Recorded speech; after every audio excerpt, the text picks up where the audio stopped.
energy for this. Hey guys, welcome back to my channel. My name is Kristen. Welcome if this is your first time stopping by. Today I'm going to show you my Christmas TBR. Yes, Christmas TBR. There's only one non-Christmas book on this list. Maybe not all of them are Christmas, but they're holiday related, and I've been accumulating this pile for a long time.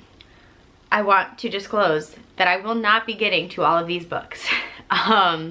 There are way too many and too little time unless I decide to do a 24-hour Christmas readathon, which I'm very tempted to do. I do have plans to do that at some point, but I'm not 100% sure when that's going to happen.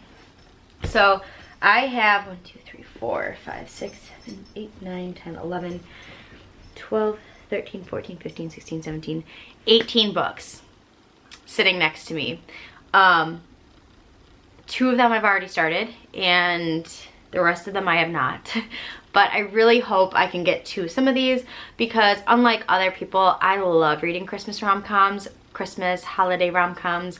I love watching Hallmark movies. I love the cozy vibes. I love getting all up in like a fuzzy blanket and just having my Christmas tree on and my Christmas garland and just reading under the Christmas lights, and it's just beautiful. So yeah, this is all Christmas books. So if you're looking for Christmas book recommendations or just trying to figure out what is out there, this video will hopefully help you. But let's start with the one book that is not Christmas related. So I started a book club with my best friend so that we can kind of read together and kind of tackle some of our TBR, right? And we have very different reading preferences. She really loves fantasy, and I can do fantasy, but I am a slow fantasy reader. So this is a book that she and I both had in common that we both want to read and is on our TBR. And I'm so excited to finally get to it because I believe the next one is coming out in January. So Emily Wilde's Encyclopedia of Fairies is supposed to be like a cozy fantasy vibe, and I'm super excited about it. If you do not know what it's about, let me give you the synopsis. A curmudgeon-y professor journeys to a small town in the far north to study fairy folklore and discovers dark magic, friendship, and love in this heartwarming and enchanting fantasy. Cambridge professor Emily Wilde is a genius scholar who is writing the world's first encyclopedia of fairy lore, and Emily lives for her work. She empathetically prefers the company of her books, her dog, Shadow, and the fair folk to other people. So when she arrives in a hard scrabble village in the far north, Emily wishes only to focus on her studies. She certainly doesn't have time for another arrival, her dashing and insufferably handsome academic rival, Wendell Bamblebee, who manages to charm the townsfolk, muddle Emily's research, and utterly confound and frustrate her. But as Emily gets closer and closer to uncovering the secrets of the hidden ones, the most elusive of all fairies, lurking in the shadowy forest outside the town, she also finds herself on the trail of another mystery. Who is Wendell Bamblebee, and what does he really want? To find the answer, she must unlock the greatest mystery of all, her own heart. And I'm so excited. I love cozy fantasy. This is right up my vibe. And this was also nominated for a Goodreads Choice Award, so I really am excited to get this off my TBR and tackle it and get excited for the next one in the series. Okay, let's talk about my Christmas books that I have. I have a lot. Some of these are from last year that I didn't get to, and then the rest of them are from this year. And yes, I did go crazy. The first one is by a very beloved and known author, and I've heard great things about this, so I'm very excited. And it's Tessa Bayliss' Wreck the Halls. This is such a cute cover. I love this. And I'm so excited because I don't think Tessa Bayliss has ever written a Christmas book before. I could be wrong, but I have been so excited to read this, and each of the chapter covers has this really cute little like design on the top that's so cute. So let's read what this is about. Melody Gallard may be the daughter of music royalty, but her world is far from glamorous. She spends her days restoring old books and avoiding the limelight. One awkward tableau photo is enough, thanks. But when a producer offers her a lot of money to reunite her mother's band on live TV, Mel begins to wonder if it's time to rattle the cage, shake up her quiet life, and see him again. The only other person who could wrangle the rock and roll divas. Pete Dawkins, the lead singer's son, is Melody's opposite. The camera loves him, he could charm the pants off anyone, and his mom is not a potential cult leader. Still, they might have been the best friends if not for the legendary feud that broke up the band. When they met as teenagers, Mel felt an instant spark, but it's nothing compared to the wild, intense attraction that builds as they embark on a madcap mission to convince their mothers to perform one last show. While dealing with the rock star shenanigans, a 24-hour film crew, brawling Santas, and mobs of adoring fans, Mel starts to step out of her comfort zone. With Beat by her side, cheering her on, she's never felt so understood. But Christmas Eve is fast approaching, and a decades-old scandal is poised to wreck everything. The Steel Birds, reunion, the relationships with their mothers, and their newfound love. So it's a rock star kind of romance, a famous romance, and it just sounds so cute and heartwarming. Very excited about this one, and of course it'll have some spice. Next we have this book. This is the Christmas Orphans Club, and this one came on my radar really fast because it was, I believe, like marketed as found family, so I've been so excited to read this. This says, Hannah and Finn have spent every Christmas together since college. Neither has anywhere else to go. Hannah's parents died and Finn's disowned him when he came out. When the pair starts their adult lives in New York City, they add stylish Priya and mysterious Theo to the group, solidifying a found family and a sense of belonging they've always craved. But now when Finn announces a move to LA, this Christmas may be their last together. Hannah is terrified of losing the family she's built for herself, even as her boyfriend nudges her toward commitment. Meanwhile, Finn struggles with the things he's about to leave behind, namely his unexpressed feelings for Theo. Does growing up mean growing apart? This Christmas, the changes these friends fear may be exactly what they need. So next we have this one. I'm not like 100% excited to get to this one just because Lucy Score's writing is amazing, but her books just tend to be long. This one I believe is under 350 pages. It's 350 plus pages, but it's under 4 for her. That's pretty short. So I'm not going to get into this too much, but just know that there is a Lucy Score Christmas book out there. Next is a book that I read, the first in this interconnected standalone series, and this one is A Holly Jolly Ever After by Julie Murphy and Sierra Simone. The first one, I can't remember what it was called. Let's see here. I don't know if it says it anywhere. A Merry Little Meet Cute. I read that last year. I gave it 3 stars. It was mostly smut and not a lot of plot, but I do still really enjoy reading these, and I like that the main protagonist, female protagonist, is plus size, so I love the representation. This one just says, an actress and a perpetually single former boy band member are reunited as co-stars in a steamy holiday film in a all-new rom-com by Julie Murphy and Sierra Simone, best-selling co-authors of A Merry Little Meet Cute. So it kind of sounds like a very similar synopsis because the other one was a boy band member and a corn star, and this one sounds very similar, but I think these covers are so cute, so I did have to pick that one up. I am in the middle of this one, which is called The Trouble with Tinsel, and it's about these two script writers that wrote a script a long time ago that just got greenlit, and they're dealing with coming back together and having to pretend to be in a relationship, even though our main female protagonist, which her name is Carrie, she is engaged to another gentleman that lives in New York with her while she's in LA. She's having to fake this relationship with her ex, which his name is John. So it's a very cutesy read so far. Nothing to write home about, but this is also out there. Another one that I started and have nowhere near gone through yet is called The Xmas Holidays.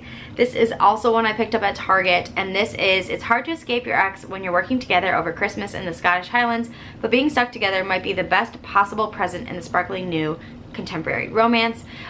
This is a ex-lovers to current lovers, I guess, second chance romance. So far it's really cute. I liked the first chapter because the first chapter kind of shows how she's showing up to this party and he is there in nothing, wearing nothing. He's kind of like a naked butler, or I don't know exactly what you would call it, but this is going to be an interesting read, but I got distracted and started another one. But that is another one I have. Then we have this one called Love Holly. This is by Emily Stone. Now, I don't know what this is about. I will read it to you, but I do know that she tends to write more emotional, heartfelt Christmas stories. So this one says, sometimes it takes a stranger to bring you back to yourself. Ever since a car accident tore her family apart, Holly has been a part of a Lonely Hearts holiday letter writing club. Each December, she writes to a stranger who is also spending Christmas alone and receives a letter from another lonely person in return. Usually the letters go unanswered. That's the point. The letters are anonymous and the senders write whatever is in their heart. But this year the letter Holly receives is different. Not only is the letter full of grief she knows all too well, but its writer Emma mentions a place that Holly has visited. When she realizes that she might actually be able to find the letter's author, Holly becomes determined to reunite Emma with the estranged grandson, Jack, and with whom Emma is desperate to reconnect. When Holly finally tracks him down, she remembers that she met Jack once before, and the connection was electric. The spark between the two of them is still there until a misunderstanding risks their burgeoning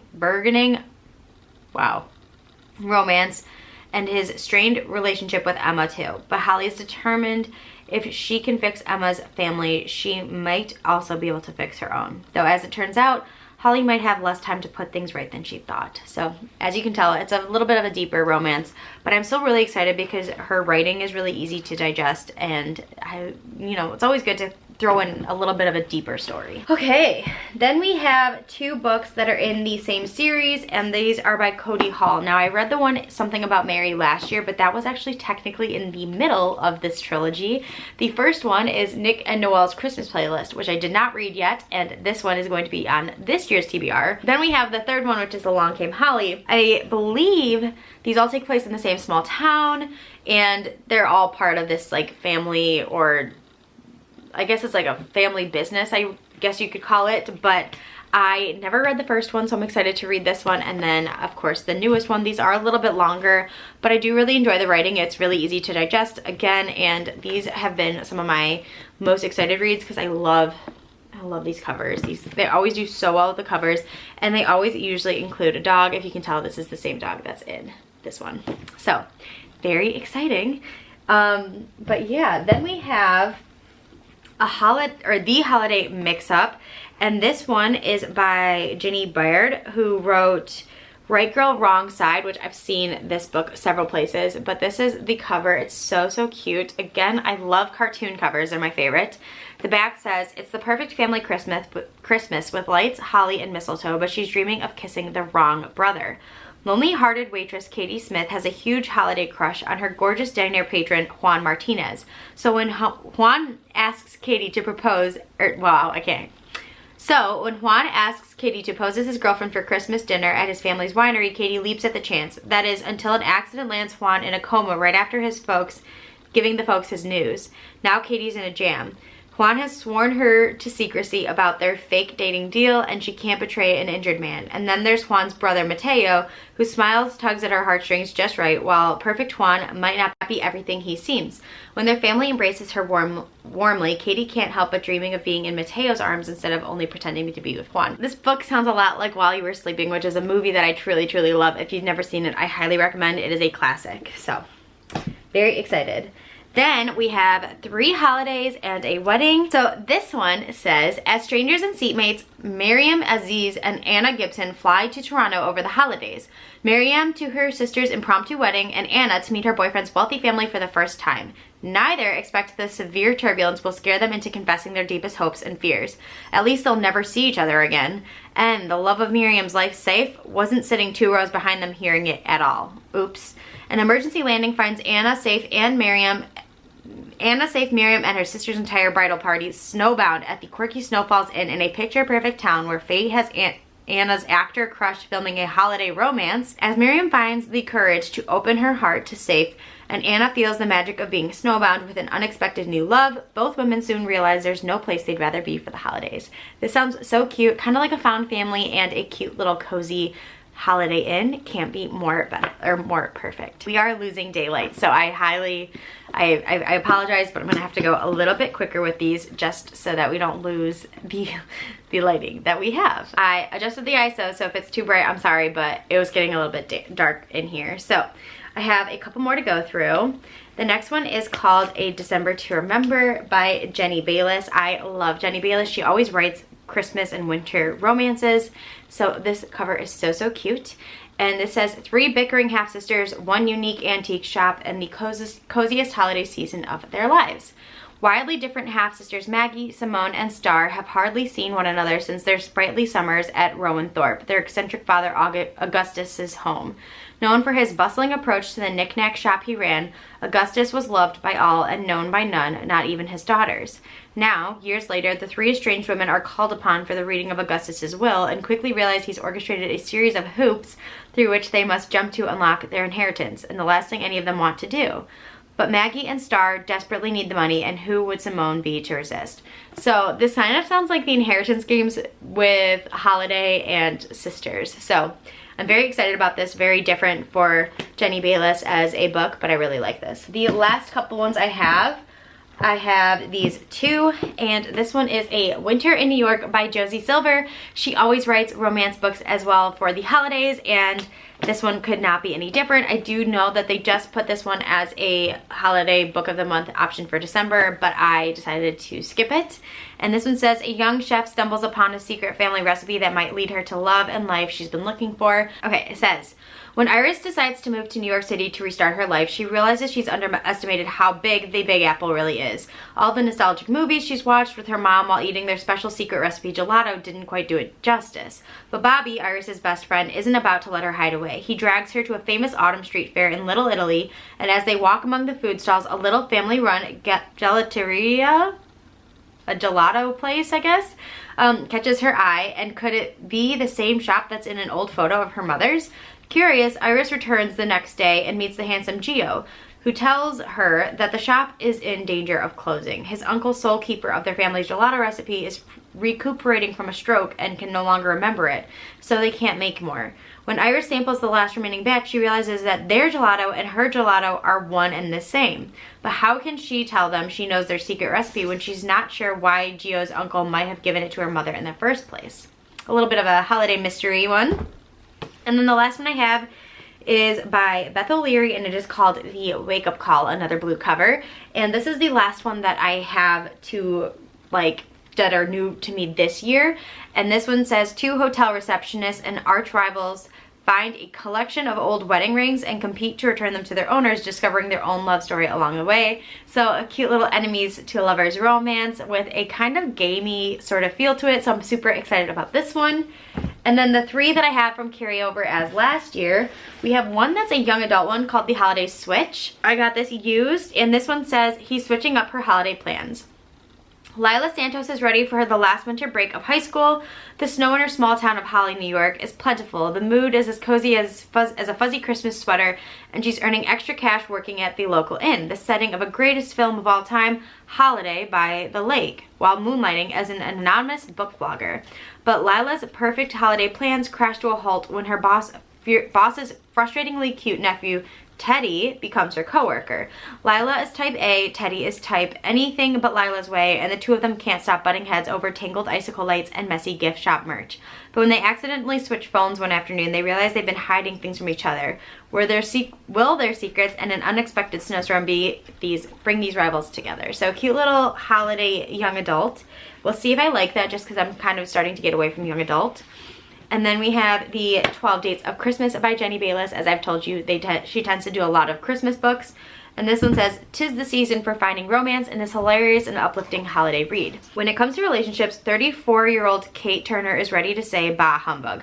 The sleepy town of Blexford, England isn't exactly brimming with prospects, and anyway, Kate's found fulfillment in her career as a designer and her delicious side job baking for her old friend Matt's neighborhood cafe. But then her best friend signs her up for a dating agency that promises to help singles find love before the holidays. 23 days until Christmas, 12 dates with 12 different men. The odds must finally be in her favor, right? Yet, with each new date more disastrous than the one before, the whole town keeps keeping tabs on her misadventures. Kate must remind herself that sometimes love, like mistletoe, shows up where it's least expected. And maybe, just maybe, it's been right within her reach all along. So this sounds so cute, and I kind of love that whole like concept of like 12 dates, 12 days of Christmas, you know. And then we have another emotional read called One Last Gift by Emily Stone. So again, she tends to write more emotional stories. So this one is the last one that I have that I may or may not read. Hopefully I will. Sometimes the best gifts in life are the ones you don't expect. Cassie and Tom lost their parents at a young age and relied on each other as well as the community of friends to cope. They were especially close with Tom's best friend Sam, who always made sure that Tom and Cassie were surrounded with love. But now, 20 years later, Cassie has lost Tom as well, and in a way, she's also lost Sam. Over the years, they've drifted apart, and these days, the man she has always had a crush on is someone she doesn't even recognize. She's never felt more alone. Then Cassie finds an envelope with her name on it, written in Tom's terrible handwriting, and she knows immediately what it is. It's the first clue in the Christmas scavenger hunt that Tom made for her every year. He promised her for months that this year's was going to be the grandest one yet. And first, she's too scared to open the envelope. What if she can't figure out the clues without his help? And what if she does figure them all out and her last connection to Tom is gone? Tom's present sets Cassie on a heart-wrenching and beautiful journey that will change her life if she lets it. And she travels from London to Welsh mountains to the French countryside. She reconnects with old friends, rekindles a lost love, and most important, discovers herself. But once she's solved the final clue, will she be brave enough to accept the gift her brother has given her and the love it has led her to? So again, a very emotional read, and I think it's going to be absolutely beautiful. I've heard amazing things about this one. So very excited about this. So that is all of them. I know that there are a lot.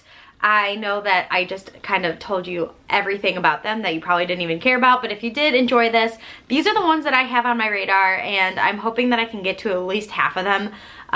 I know that's very, very ambitious, but you guys will get some nice content out of it because I will be doing some Christmas read-a-thon or marathon reading, and you will get videos. So I hope you guys enjoyed this video. If you did, please give it a thumbs up. Feel free to subscribe and join me on this journey of trying to read all these Christmas books by Christmas, because I don't think it's gonna happen, but we'll see.